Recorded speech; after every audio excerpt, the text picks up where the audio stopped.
Welcome to another We Are the Seeds interview. I have a very awesome guest today. Please introduce yourself. Hi, my name is Ann Pesata. I am a Hickory Apache from Dulce, New Mexico, and I am a professional dancer. That's so awesome. It's good to see you. It's been a while since I've seen you.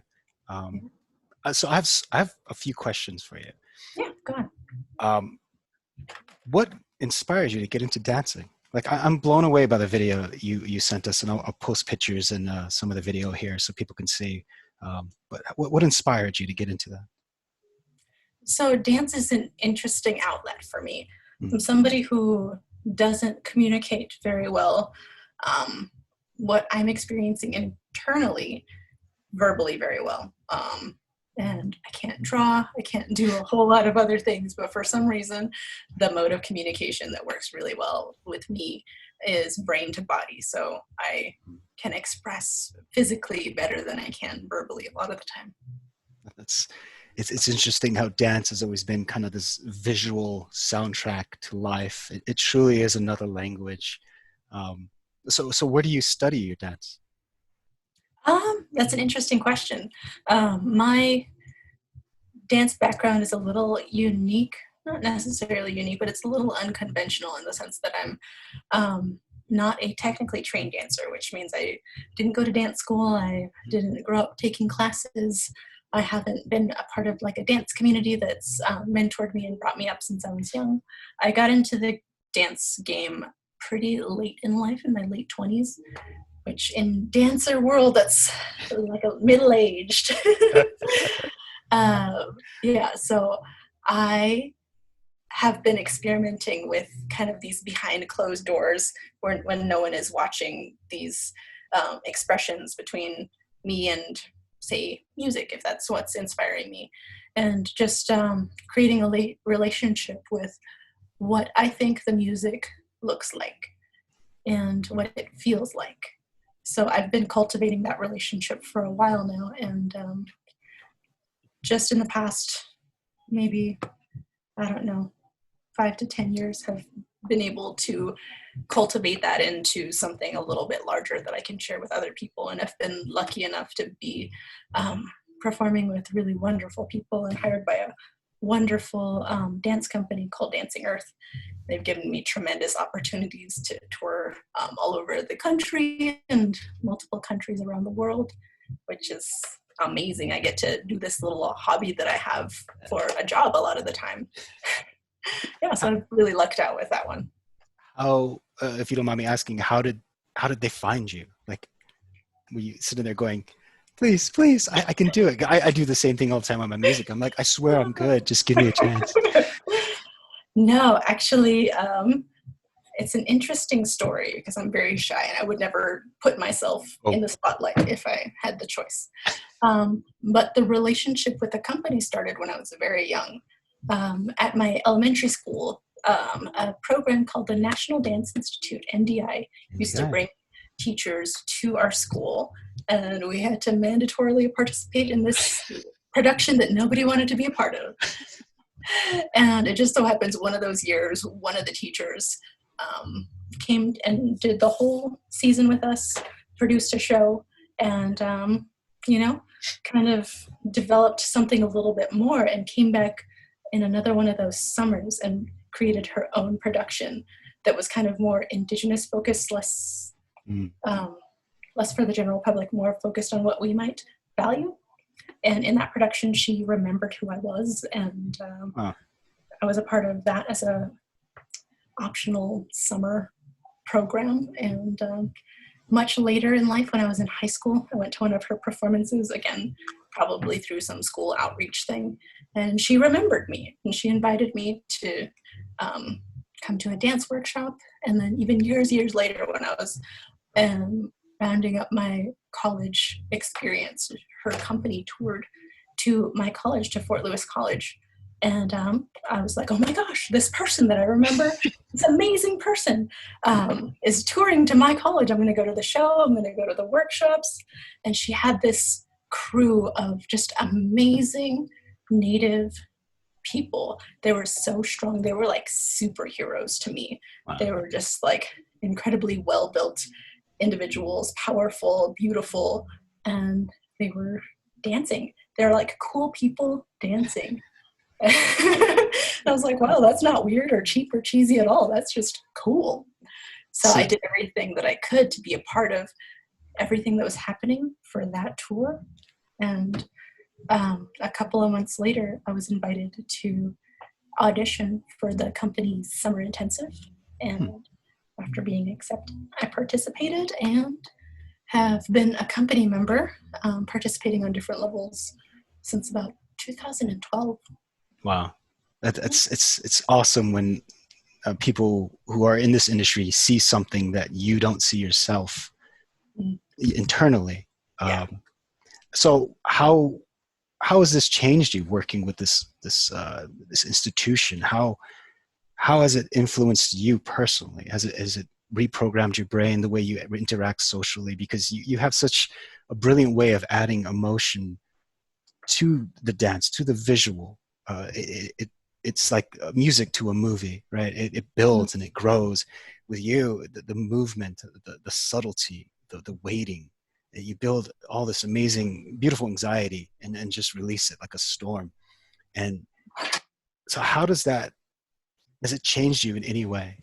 I mean, it's been years since I've talked to you, and you've really come out of your shell. It's amazing. absolutely. There's not a doubt that it's changed me completely from being somebody who was very reserved, very much in my own bubble, to somebody who can take the parts of my creativity and my personality and my interpretation of what a message is, and to bring that out and deliverable to an audience. So I've done so many performances that are on stage, and when you're performing for a stage that's not just somebody in front of you, it expands your I don't know, I guess what you're projecting, Yeah. the area that you're projecting to. So if you have all of this emotion and it's within this shell, nobody's going to see it. Nobody's going to hear what you have to say. So um, opening myself up and finding I don't know, what is it called? The compromise between your body and your brain Mm, to yeah. be able to take all of those things and allow them to be seen was something that took quite a bit of training and quite a bit of actual reprogramming. So I'm finding a lot more confidence. I've had to do a lot more public speaking because when we travel, we come as cultural ambassadors, and I might be the first Apache person that somebody has ever met. So, Yeah. and, I have to represent our people and represent Indigenous people all over the world. So being able to speak clearly and communicate effectively has been a challenge that I'm still kind of trying to overcome. But it's definitely helped me blossom as an individual and find confidence in myself as a person and in my creative instincts and my ability to translate these messages and have them not just be for me. Hmm. Yeah. Well said. It's amazing how art. I've had this conversation with a few musicians. How art really it gives you that strength and that will that and you create these personas that you put on. When you're talking about going to places and ambassadors, I remember being in the East Coast in Connecticut and Philly, and yeah, I was the first Apache they've ever met, and it's very fascinating. So, uh, is there any specific music you're listening to now that when you hear it starts moving you? You want to start dancing. You want to start composing your dance. Is there anything new that you're currently being inspired by? That's an interesting question, and I feel like I'm going to have to reference something. No, please. Yeah, um, because it changes. I feel like it changes all the time, and I'm not somebody, which is very rare. I'm not somebody who's very picky about my music. Hmm. Um, so I kind of like to be open to the idea of moving to whatever is presented to me. So I'm not, bound by my own um, mental barriers saying, Hmm. I like to dance only to this kind of music. You know? If there's like a jazz song that comes on or like a hip hop song that comes on, I like to be able to find something in all of those sounds. Yeah, Um, one conversation I always have with people was they're like, well, I hate that kind of music. And I'm like, it's easy to say you hate something, but what exactly is it that you hate? Is it the rhythm, the melody, lack of melody, the words? And with some of the students I teach, I try to teach them that. Like, look, it's easy to hate, but what specifically? It's a dislike. It's not a hate. But Yeah, yeah, it's uncomfortable, yeah, something that you're not used to. exactly. My current comfort zone, if you want to call it that. I've been listening to a lot of Hiatus Coyote. I Uh, just, I can't stop listening to them. They're so good. And Ila Bamba, it's an artist or a group that I recently have been listening to more and more. so is there any advice for the young native females who want to get into dance, who want to expand their horizons and expression, but who are kind of shy? Like I was shy, you were shy. Is there any advice you have for them? Um, you know, challenging yourself to try new things is huge. Whether it's a food you've never tried before, going to a Yeah, place you've never tried before, and that uncertainty, finding a comfort zone with that uncertainty. And just those little tiny steps like, oh, I'm going to try sushi today, or I'm going oh, to love sushi.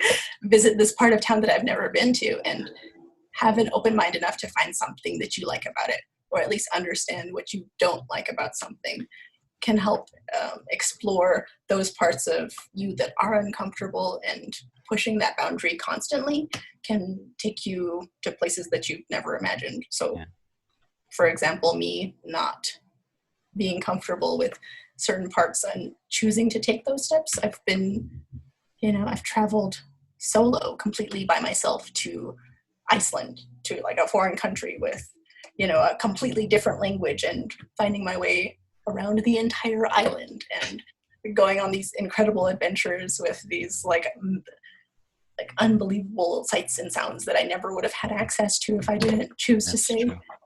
yes, I'm going to take that leap. And that's a cheap ticket. And I don't care if nobody wants to go with me. I'm going to do Right. it. Yeah. So you were speaking about your heroes earlier, how you saw these people as your heroes. Is there anybody specific that you want to talk about that inspires you? There's certain people within my dance company who inspire me tremendously, because they dance with more than just the steps and more than just the movements. They dance from like a place of spirit.